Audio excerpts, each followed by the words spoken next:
Okay, guys, welcome back. So let's take a look at what to be expecting on our Meta stock for the day. So if you are yet to subscribe and you've not done that, make sure you click on that subscribe button, like, share, make comments, and also follow the Telegram. You'll find the link in the comment section.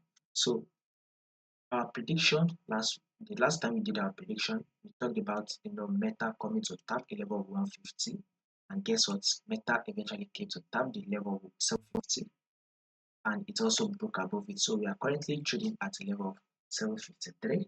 Our initial target was a level of 750, but right now market is trading at a level of 753, which is actually an amazing movement. So let's see what the Meta likely do next. So this here is our high. Here comes the higher low. Take a look at this. This is your higher high. Here should be named as the higher low. So once this higher low has been made, now we are expecting a new higher high. So we are currently heading to a level of 756 and the level of 760. That should be our next target on Meta. Level of 760. Once Meta taps a level of 760, I'll give you guys an update next on what it will likely do. So stay updated, follow the Telegram, subscribe to this channel.